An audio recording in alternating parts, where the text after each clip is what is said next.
Shalom à toutes, à tous. On est content de se retrouver avec Midreshet Yehuda Manitou. Et comme chaque mardi avec le Rav Ethan Fison, on continue. Zecharia, Zacharie, chapitre 5. Rav Ethan. Oulala, oulala. Oui, petite seconde. Je mets l'autre truc et on est parti. C'est parti tout de suite, tout de suite, tout de suite. Yofi, Erev Tov, les Koulam, Erev Tov, et on revient. On revient dans notre étude de Sefer Trei Asar, les 12 prophètes. On est dans Zecharia Navi. Eh oui, chapitre 5. Perek Hei Zecharia Navi. Alors, on avait déjà expliqué la dernière fois, ce n'était pas la semaine dernière, certes, mais la semaine d'avant, que Zecharia a une névoie très particulière parce que c'est une névoie de Marot. C'est-à-dire que Akadosh Baruch Hu va lui montrer beaucoup de visions, de meshalim, de paraboles, et c'est ça qui va lui permettre d'appréhender le dévoilement divin. Et donc, quelle est cette névoie ici? Perek Hei. Va'ashuv ve'essa enai ve'er'e. Donc, il s'agit ici d'une nouvelle névoie. Ve'ine Megillah afa. Ah, on a une Megillah qui se lève dans le ciel. Vayomer elai ma ata roe. Vaomar. Ani roe Megillah afa. Orka esrim be'ama. Ve'orba eser be'ama. Je vois une Megillah qui fait 20 amot sur 10 amot. En d'autres termes, 10 mètres sur 5 mètres. C'est déjà de la bonne Megillah, ça. Ok? Vayomer elai zot ha'ala hayotzet al penei kol haaretz. Ki kol hagonev mize kamoa nika vechol hanishba mize kamoa nika. Alors là, il va falloir qu'on rentre tout de suite dans le vif du sujet. Qu'est-ce que représente cette Megillah? Cette Megillah, c'est une Allah. Vayomer elai zot ha'ala. Mazé Allah. Eh bien, les amis, Allah, on le retrouve ni plus ni moins que dans notre paracha de cette semaine. Lorsqu'on dit Allah, à quoi faisons-nous référence, les amis? Si on prend la paracha de cette semaine, paracha de Nas'o, alors évidemment, paracha de cette semaine pour les Israéliens, les Choulnikim ne nous ont pas encore rejoints, mais dans la paracha de Nas'o, on va nous dire la chose suivante. Je ne sais pas si vous connaissez cette paracha. Tac, tac, tac, tac, tac, tac, tac. Iné. Attends, je prends le verset. On va reprendre le début. Je ne sais pas si vous connaissez cette histoire. Vayom, vaydaber Hashem el Moshe lemor. Daber el bnei Israël va'amarta alehem ish ish ki tiste ishto u'ma'ala bo ma'al. V'shachav ish ota shichvat zera v'ne'elam me'inei isha v'nistera ve'i v'nitma'a ve'ed ein ba ve'i lo nitpasa. ועבר עליו רוח קנאה וקינא את אשתו והיא נטמעה. או עבר עליו רוח קנאה וקינא את אשתו והיא לא נטמעה. והביא האיש את אשתו אל הכהן, והביא את קורבנה עליה, עשירית עאפה קמח שעורים, לא יצוק עליו שמן, ולא ייתן עליו לבונה, כי מנחת קנאות הוא מנחת זיכרון מזכרת עוון. Vous voyez de quoi on fait référence ici?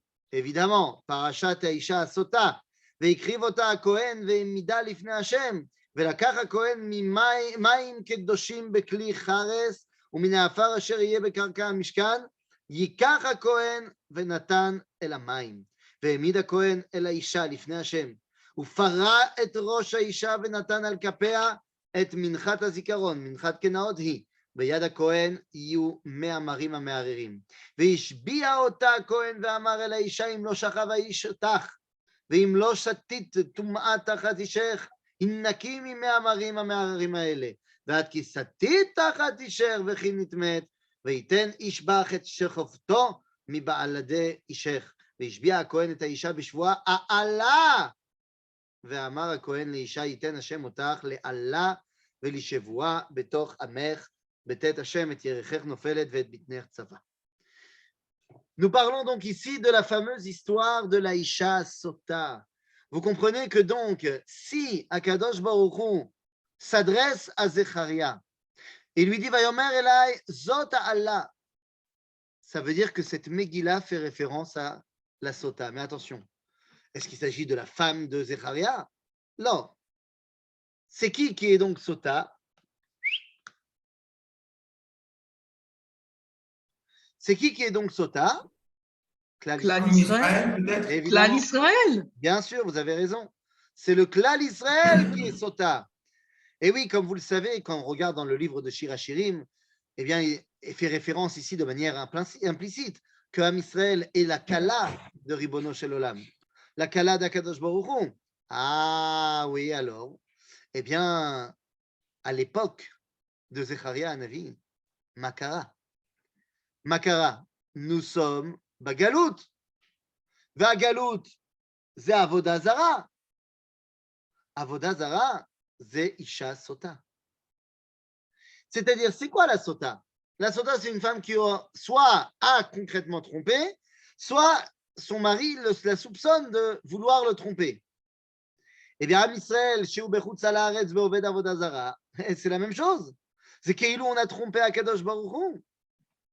Et donc ici, Akadosh Baruch Hu vient dire Zot ha'ala hayotzet al pnei kol haaretz ki kol hagonev mize kamo hanika vechol hanishba mize kamo hanika.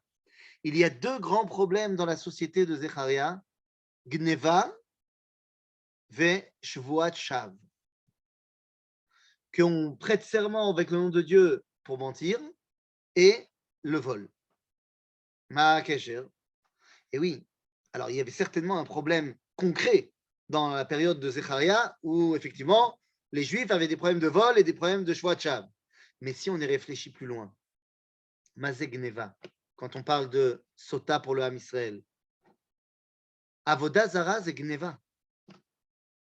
C'est de la lumière d'Israël qui est volée. Ou alors c'est nous qui volons la lumière des autres.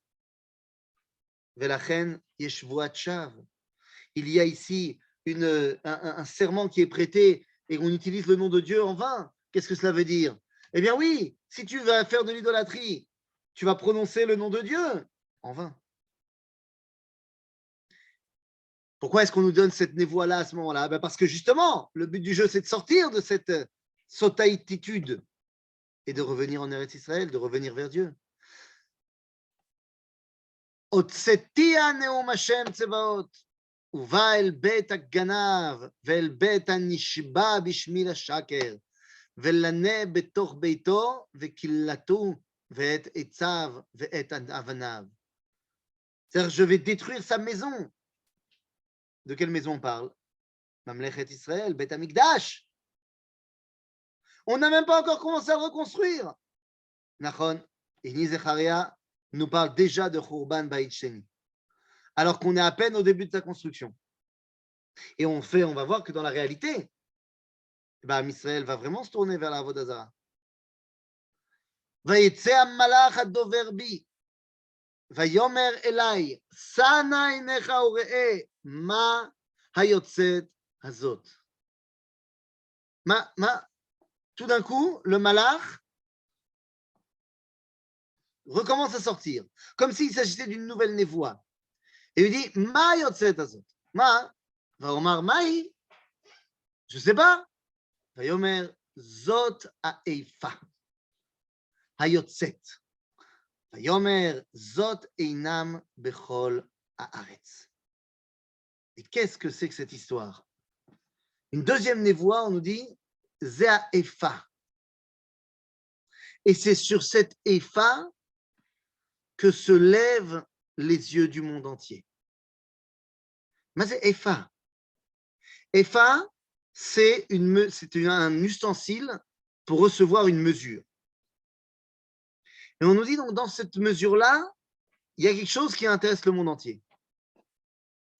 Sana Enecha, et on te dit Zot Einam Bechol Haaretz. והנה כיכר עופרת נישאת, וזאת אישה אחת, יושבת מתוך האיפה. Attendez, on a donc une femme à l'intérieur de ce contenant, avec Kikar Ofaret. Kikar, c'est également une mesure, mais en poids. On a donc Kikar Ofaret, du plomb, qui est là, qui va donc fermer ce récipient. Vayomer, le malach, il répond, il dit, Zot Arisha. Vayashlech ota el toch ha'efa, vayashlech et even ha'ofaret al pia. Et qu'est-ce que c'est que cette histoire? On voit donc un grand récipient, on voit une femme dedans, et on va jeter le couvercle dessus. Mazé. Alors je vous vois venir tout de suite. Il y a des gens qui viendront et qui diront, ah, bah tu vois, la femme, c'est le mal. Eh oui, quand Dieu il veut nous parler de quelque chose de pas bien, qu'est-ce qu'il représente? Il représente une femme. La femme est donc le mal incarné, Rabotaï. Ouais. Non. Non, c'est pas ça que ça veut dire. Et là, qu'est-ce que c'est ici cette femme? Eh bien, on est toujours dans le motif, dans l'idée de Avoda Zara. Avoda Zara, la Gemara nous dit, Mashal lema dovar domé. Mazé Avoda Zara. C'est Ben Adam Nasoui qui va voir une autre femme. On parlait de la Soda tout à l'heure.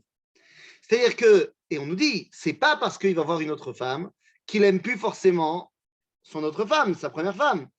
Aval, uzone tachat baala, tachat isha. En d'autres termes, Mazé Avoda Zara, c'est représenté ici par une femme pour montrer cette dimension de je vais tromper, je vais ailleurs.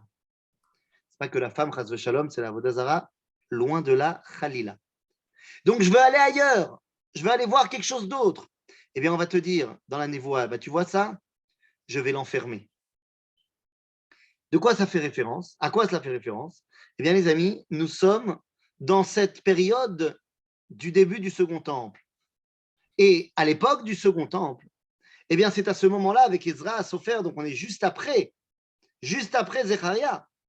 Ezra à Sofer va venir et va détruire avec les Chachamim Yitzra de Avoda Zara. Et c'est Méanienne Meod parce que quand on regarde, qu'on demande au Talmud, ok, mais alors il s'est passé quoi? C'est quoi l'histoire? Eh bien, on nous dit qu'ils ont prié et qu'ils ont réussi à tuer le Yetzer de Avoda Zara. Mais à quoi ressemblait-il? Eh bien, on nous dit là-bas dans la Gemara qu'il ressemblait à un lion de feu qui sortait du Kodesh à Kodashim. Et pour l'attraper, les Chachamim l'ont enfermé dans une boîte, dans un récipient, Be'oferet, en plomb. Donc ici, le Navi est en train de nous dire tout simplement une névoie de ce qui va se passer, qu'il faut enfermer la Avoda Zara.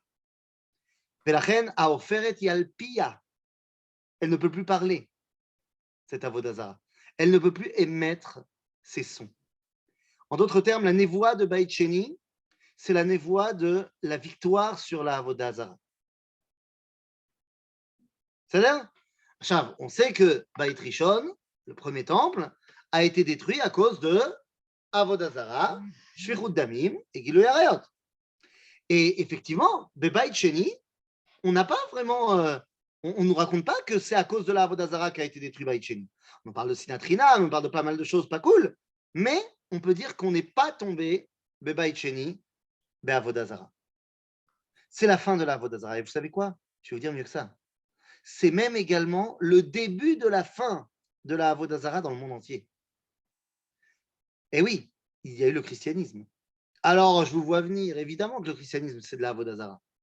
Bien sûr, aval, c'est beaucoup moins de la Avoda Zara que ce qu'il y avait avant, que ce qu'il y avait dans le panthéon des différentes idolâtries de l'époque. Donc, le christianisme, c'est évidemment pas cachère. Aval, c'est vachement moins pas cachère que ce qu'il y avait à l'époque du premier temple. Ça donne?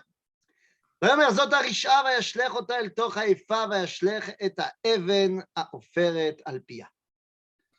ואשא עיניי ויראה on est toujours dans une autre névoie maintenant. Vous voyez des petites névoies comme ça de Zecharia. ואשא עיני ואראה, והנה שתיים נשים יוצאות ורוח בכנפיהם, ולהנה כנפיים ככנפי החסידה, ותשאנה את האפה בין הארץ ובין השמיים. מה זה הסיפור הזה? À quoi ça nous fait penser? Deux humanoïdes, ici des femmes, avec des ailes, qui portent en l'air une boîte. À quoi ça fait référence, évidemment? Aaron Abrit. Aaron Abrit, va à Krouvim. Mais à la Krouvim, mais à la Aaron, il y a deux humains, alors, chez nous c'est garçons et filles, avec des knafaim, qui surélèvent la Aaron. Donc ici, qu'est-ce qu'on est en train de nous dire? On va dire, Iné, tirez, yesh, c'est domé, mais c'est pas ça. C'est pas ça. Anachon, c'est nashim, c'est imaout, c'est afilou des ailes de chassida. Lama inikret chassida, nous dit la Gemara, qui yosa chesed im chavrotea. C'est-à-dire que à Avodah Zara, il yosa arbe chesed le mi sheoved Avodah Zara. Elle lui donne énormément de choses. Yesh po ivut gadol. Et donc, on est obligé de le faire partir. Omar el Malach Adover bi. Anna hemma molichot et haefa. Où est-ce qu'elle l'emmène? Où est-ce qu'elle l'emmène? Vayomer elai livnot la bait be'eretz shinhar ve'uchan ve'unicha sham al mechunata. Ils emmènent la Avodah Zara loin, là-bas. Eretz Shinar, c'est Babylone. Et ils les emmènent là-bas, et c'est là-bas qu'elle va être déposée. Ma akavana. La Avodah Zara, quand Chazal ont détruit le Yitzra de Avodah Zara, c'est bien, ils ont détruit Yitzra de Avodah Zara. Aval, la Avodah Zara, elle est Zara pour nous. Mais elle peut avoir un rôle à jouer pour les Goïm. Nous dit le Rambam, Avodah Zara, Zara le Israël, Aval Kshera le Umot Haolam. Alors ça peut être complètement interdit aussi pour eux, mais ils peuvent en faire quelque chose qui n'est pas pour eux interdit. Et c'est ce que vont dire par exemple, Shira, mange, chave. Et c'est ce que vont dire par exemple certains rabbanim par rapport au christianisme. Évidemment que le christianisme, c'est interdit pour nous. Mais est-ce que le christianisme est interdit pour les goïms? En fait, la question est de savoir, est-ce que les goïms ont une interdiction de faire ce qu'on appelle Avodah Zara Beshitouf? Mazé Avodah Zara Beshitouf, c'est que je crois en Dieu et en quelqu'un d'autre, en l'occurrence Jésus. Eh bien, c'est un débat à l'Afrique de savoir est-ce que les goïms, nous on n'a pas le droit, c'est sûr, mais est-ce que les goïms, ils ont le droit de faire Avodah Zara Beshitouf? Dans tous les cas, comme j'ai dit tout à l'heure, c'est vachement mieux que ce qu'il y avait avant. Et donc, la Torah nous dit ici que pour l'instant, il faut faire partir cette Avodah Zara de Eretz Israël. Aval, on va la déposer Eretz Shinar. Shinar, Babylone, c'est la grande culture de l'époque.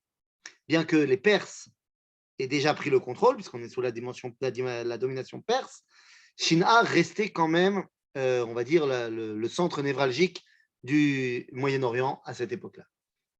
Donc, on va faire sortir Avodah Zara Me'aretz. Vashuv ve'esa enai ve'er'e. Ve'ine. Arba markavot yotzot miben shenei he'arim. Ve'arim hare nechoshet. Waouh. Arba markavot, 4 chars, et Ve'ane arba markavot yotzot miben shnei he'arim. Ils sortent parmi 2 montagnes. Ve'arim hare nechoshet. Ma c'est un nechoshet azé? À quoi ce nechoshet fait-il référence? On vient de dire qu'il faut se séparer de Avodah Zara min haaretz. D'accord? Et iné, le nechoshet est en train de faire son entrée ba'aretz. Ma c'est nechoshet? Eh bien, quand on regarde le Sefer Daniel, avec la névoie de Nebuchadnezzar, c'est-à-dire le rêve de Nebuchadnezzar, Daniel lui explique qu'il voit une grande pesel là-bas, une grande statue, chez Rocho Mizahav, la tête elle est en or, le tronc est en argent, les parties intimes en néchochette, en cuivre, et les pieds sont en argile et en fer. Et Daniel lui explique que la tête, c'est lui, c'est Babylone, que l'argent, c'est la malchoute qui viendra après lui, c'est donc la Perse, et que, eh bien, la néchochette, comment on dit oh là là, j'ai dit tout à l'heure, néchochette, c'est Le cuivre. le cuivre, merci. Le cuivre, c'est la graisse. Et après, Kheres ou Barzel, l'argile et le fer, c'est Rome. Et donc, ça veut dire qu'ici, on va nous parler de quoi? De la graisse. Bamerkava Rishona, Susim Adumim. Ou Bamerkava Hashenit, Susim Shchorim. Ou Bamerkava Ashlishit, Susim Levanim. Ou Bamerkava Revi'it, Susim Berudim Amutzim. Donc, il voit 4 chars. Et dans chaque char, il y a des chevaux qui sont d'une autre couleur. Le premier, ils sont rouges, le deuxième noir, le troisième blanc, et le quatrième, une couleur particulière. Ils sont un peu marrons comme ça, mais tachetés. Va'an va'omar el hamalach hadover bi, ma ele adoni? Ma ze? Ça, c'est une névoie pas commune. Vayan hamalach va'yomar, va'yomer elai, סליחה. אלה 4 רוחות השמיים היוצאות מהתייצב אל אדון כל הארץ. Les 4 vents de la terre, 4 רוחות השמיים, enfin du ciel, aux 4 vents, de quoi on parle? העולם כולו. מתייצב על אדון כל הארץ. Donc c'est le monde entier qui se présente devant le maître du monde, Béretz Israël. De qui fait-on référence? Et bien, comme je vous l'ai dit, on fait référence à la Grèce. Mamlechet Yavan. Eh oui, 100 ans à peine après Zecharia Navi, va arriver Alexandre le Grand pour conquérir l'Empire perse.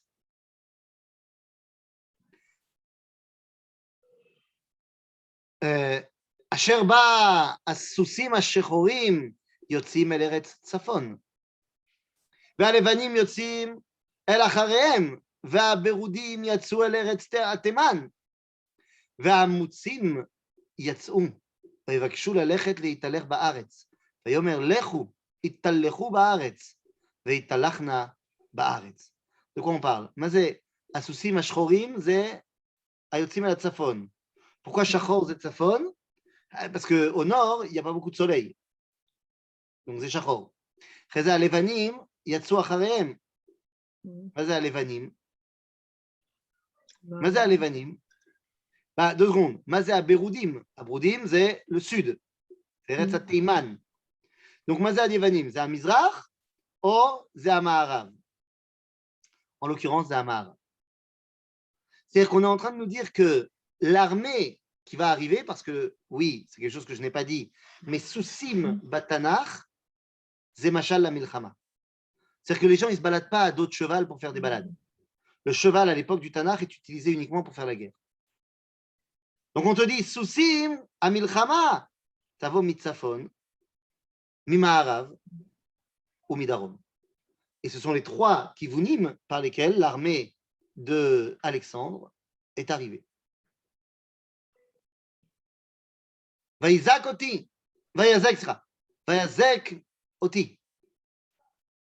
וידבר אליי לאמור, ראה היוצאים אל ארץ צפון, הניחו את רוחי בארץ צפון. Laissez-moi tranquille, ceux qui sont dans le nord, laissez-moi tranquille. Pourquoi est-ce que le Navi a besoin de dire ça? Eh bien, tout simplement parce que Uyodea, il sait, le prophète, ce qui est marqué dans le livre de Jérémie. Chez Mitzafon tipatach ara'a. C'est-à-dire que les dégâts causés à Israël viennent toujours par Tzad Tzafon. Regarde, entre parenthèses, c'est au niveau topographique, c'est comme ça. Le seul endroit par lequel on peut attaquer Israël, c'est Mitzat Safon. Pour être exact, par le Golan, par le couloir qui est dressé entre le mont Bental et le mont Avital. Là, il y a la place de faire passer une armée. Toutes les armées de l'Antiquité, jusqu'aux armées syriennes, sont passées par là-bas. Parce que tout le reste de la région, c'est des montagnes. Le nord, c'est impraticable. Le Liban, c'est impraticable de passer par le Liban. La mer, c'est la mer. Et le sud, c'est le désert. Ça donne? Vaï devar Hashem elai les morts. Dieu reparle maintenant à Zecharia. La Koachmet Gola. Maintenant qu'on a fini de parler des marot, Dieu lui a montré les marot, qui lui explique que donc il va falloir sortir d'exil, qu'il va falloir sortir la Vodazara d'exil, et que il va falloir faire attention aux dangers qui vont arriver maintenant. À ce moment-là, Vayehi dvar Hashem elai les morts. La Koachmet Gola. מחלדאי ומאת טוביה ומאת ידעיה, ובאת אתה ביום ההוא, ובאת בית יושייה בן צפניה, אשר באו מבבל. Donc nous dit le Navi, Akadosh Baruch Hu, il m'a dit d'aller voir les élites qui sont arrivés de Babylone. Les élites qui sont arrivés de Babylone, c'est-à-dire des gens qui vont pouvoir litfos shilton ve'anaga, les riches, ve'la karta kesef ve'zahav ve'asita attarot, ve'samta berosh Yehoshua ben Yehotzadak ha-Kohen Gadol. Tu vas introniser le prochain, le nouveau Kohen Gadol. Oui, on vient de parler de l'inauguration du Beit Sheni. On en avait parlé avec Chagai. Donc maintenant, il faut introniser Yehotzadak Kohen Gadol. Et donc, tu vas faire participer les riches. Tu vas faire participer les riches de Babylone. C'est le meilleur moyen pour faire participer les gens de la Gola au retour d'Israël. Eh oui. Le baron de Rothschild, il veut aider. Mais si tu lui dis, tu ne mets pas ton nom sur toutes les villes que tu vas créer, machin, pas sûr qu'il va donner l'argent. Pas sûr qu'il va se sentir impliqué. Donc là, tu vas prendre l'argent chez les riches, tu vas les impliquer dedans. Alors, ben, c'est-à-dire, Yehotzadak ha-Kohen Gadol, c'est bon. La Keuna, elle est mise en place. Mais qu'est-ce qui manque? Il manque la Malchut. Et pour l'instant, la Malchut, eh ben, c'est compliqué. Pourquoi? Parce qu'elle n'est pas entre nos mains. Pour l'instant, la Malchut, elle est entre les mains de la Perse. Ah! Ve'amarta elav lemor. ליהושע בן יהוצדק, הכהן הגדול. כה אמר השם צבאות לאמור, הנה איש צמח שמו, ומתחתיו יצמח, ובנה את היכל השם. מי זה הצמח הזה? C'est qui ce צמח qui est censé construire היכל השם? מי זה? Eh bien, parce qu'on a déjà étudié Chagai avant Zecharia. Eh bien, vous savez, c'est qui cet homme qui est censé reconstruire le Beth Amikdash? Zerubbabel. Évidemment, Zerubbabel ben Shealtiel. Alors pourquoi ici il est appelé Tzemach? Pourquoi on ne dit pas tout simplement Zerubbabel ben Shealtiel? Pourquoi on lui donne un surnom? Sympathique en soi, mais un surnom. Ine ish tzemach shemo. Eh bien, les amis, c'est tout simplement parce que là aussi, on a lu les prophètes d'avant. Et tzemach, d'après Yirmiyahu Hanavi, c'est le nom du Mashiach. Vous savez, le Mashiach, il a plein de noms dans le Tanakh. Un de ces noms, c'est tzemach. Tzemach pour nous expliquer que la dimension messianique n'est pas quelque chose du domaine du magique, du pouf, du ça va tout d'un coup arriver. Et là, la dimension messianique, ça prend du temps. Zerubbabel ben Shealtiel avait toutes les qualités pour être le Mashiach. Donc on l'appelle Tzemach. Ah oui, mais dans les faits, nous on sait que ça ne va pas se passer. On sait que Zerubbabel, il ne va pas réussir. Mais c'est-à-dire, il ne va pas réussir. Mais il avait tout ce qu'il fallait pour réussir. Peut-être que l'époque n'était pas la bonne, peut-être que plein de choses. Mais le fait est que c'est de cela qu'on doit s'inspirer pour, dans notre génération, réussir.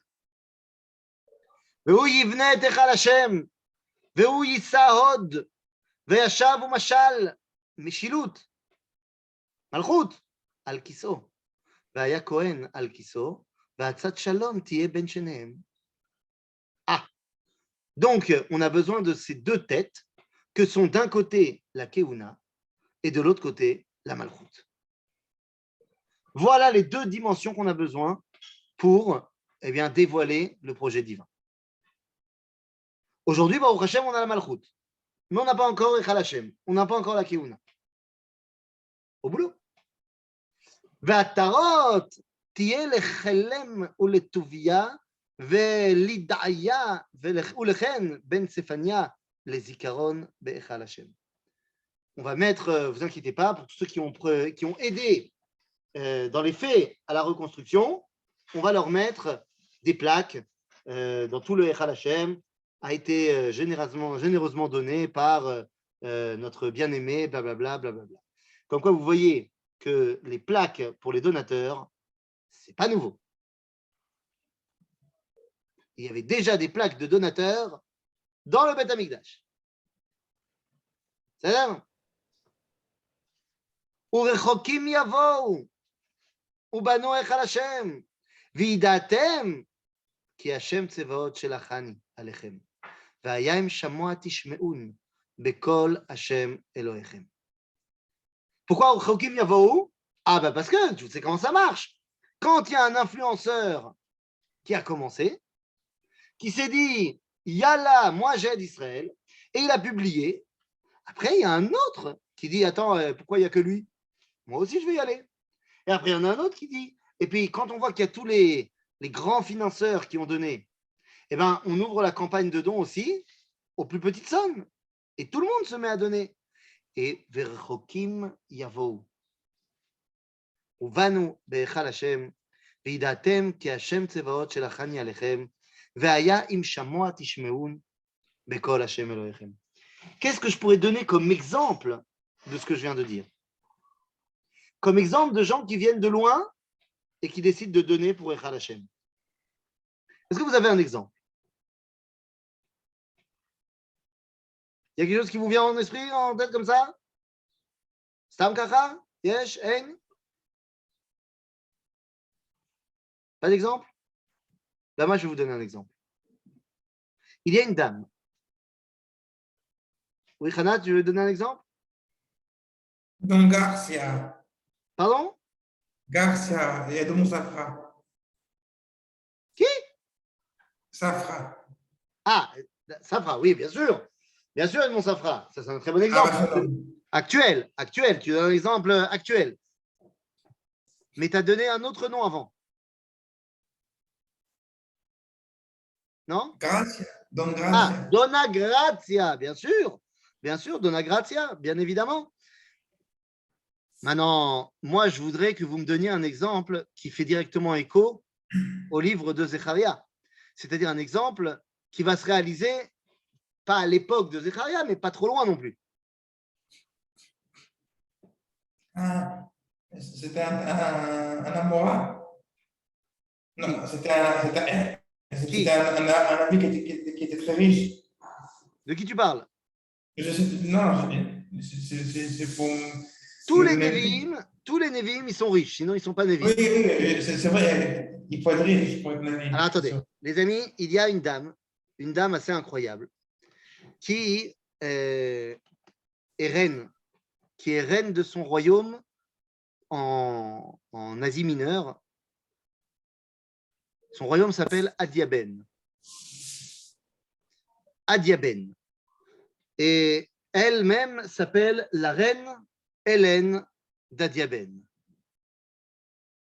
Et cette reine Hélène d'Adiaben, qui n'est pas juive, va entendre parler de la grandeur du Beth Amikdash et elle décide de venir au Rechokim Yavou. Elle vient au Beth Amikdash et elle est subjuguée par la beauté du Beth Amikdash, mais pas seulement de la beauté du Beth Amikdash, mais de la Chokhma et de la justesse d'Israël. Et bien, ni une ni deux, elle décide de se convertir au judaïsme. Voilà, une reine d'un pays d'Europe centrale, d'Asie mineure, c'est ça, pas d'Europe centrale, d'Asie mineure, qui décide de se convertir au judaïsme. Elle ne se convertit pas chez les libéraux, hein, attention, hein. Elle se convertit orthodoxe.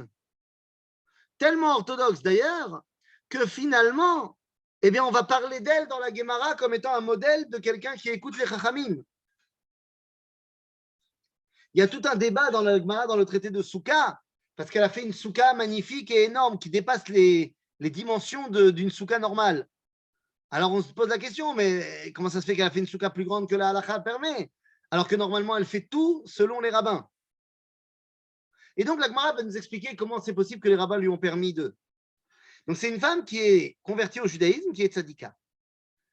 Lorsqu'elle arrive au Beth Amikdash, au début, vous savez comment c'est. La première fois, tu es subjugué. La deuxième fois, tu es subjugué. Ah, tu te rappelles la première fois que tu étais au Beth Amikdash. Mais à partir de la troisième, quatrième fois, tu commences à voir les problèmes. Au début, tu ne fais pas attention. Mais une fois que tu as l'habitude de venir, tu commences à regarder et il y a des choses qui sautent aux yeux, que tu ne voyais pas en mode touriste, mais que maintenant tu vois. Par exemple, Hélène, tu vas aller faire dodo? Oui? On va mettre ta pyjama. Hélène, elle se rend compte que le matin, hop là, petite seconde, voilà.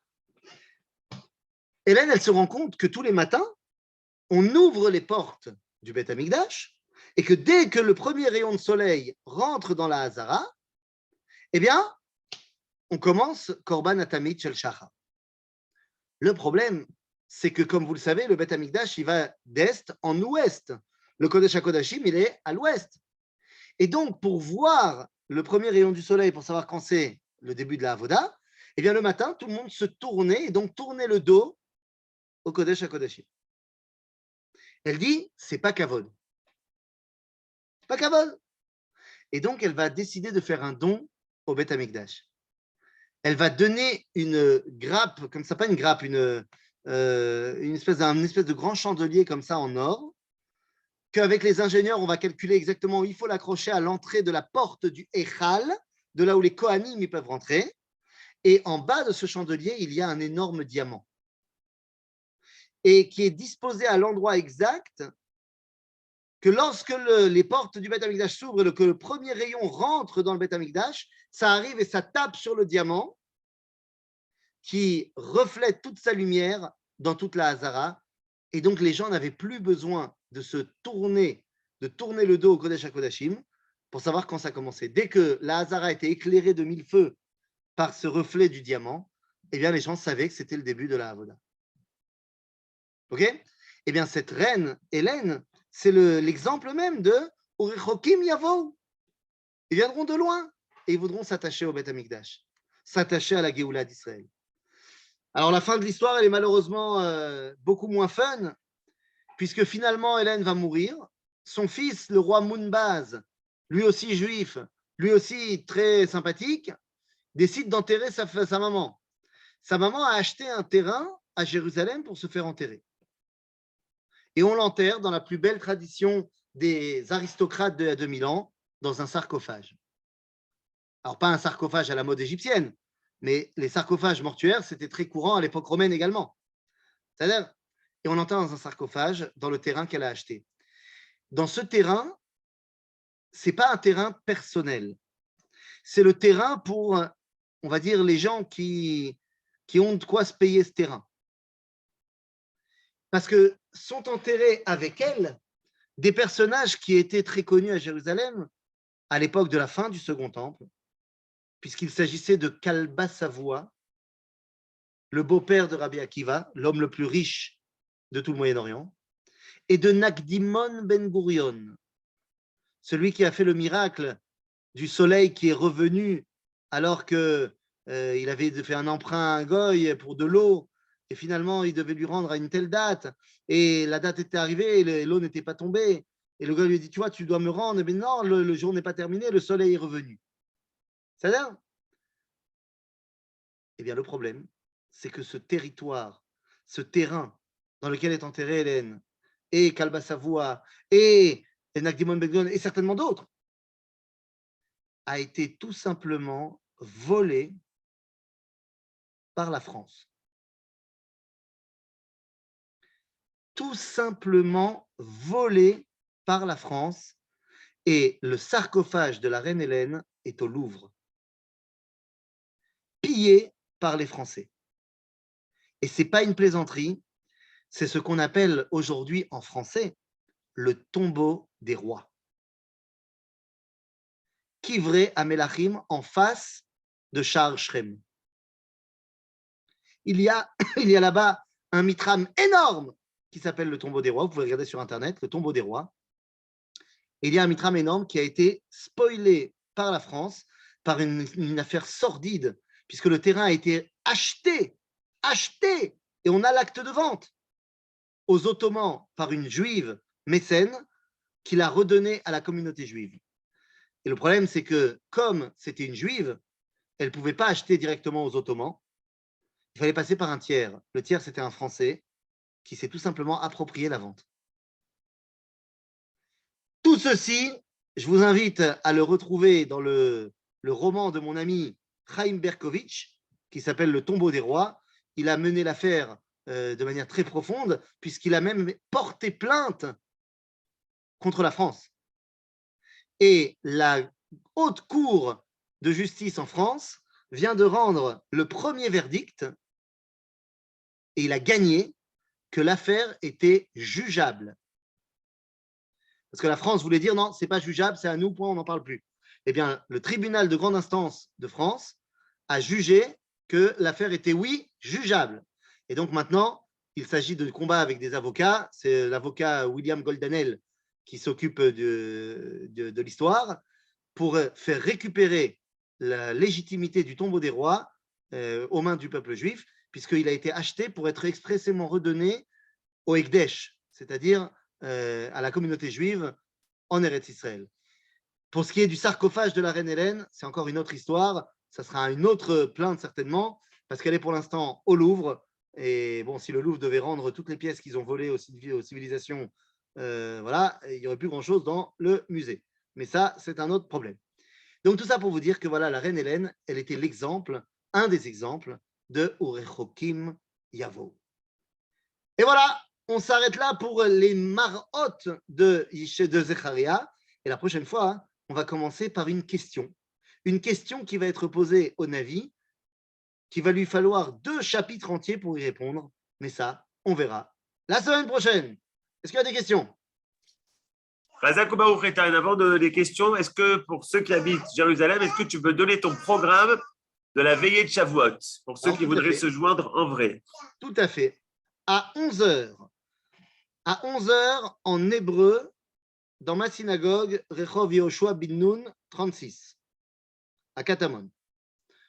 Ensuite, à minuit 5, 10, en français, à la synagogue de Emouna du Rav Benishai. Ensuite, normalement, pour une durée de 25 minutes, un mini-cours à la synagogue Ohel Shalom Rechov Gidon à 1h15. Ensuite, pour les hommes, à 2h10, en vieille ville, dans la yeshiva des Mekoubalim de Bethel, avec le Machon Meir, c'est ouvert aux hommes. Et ensuite, à 3h30, aux femmes, dans le Merkaz Asfaradi, avec les filles de Chemdat Adarom, mais c'est ouvert aux autres femmes également. Merci beaucoup, Ethan. S'il y a des questions, des remarques, vous pouvez ouvrir le micro.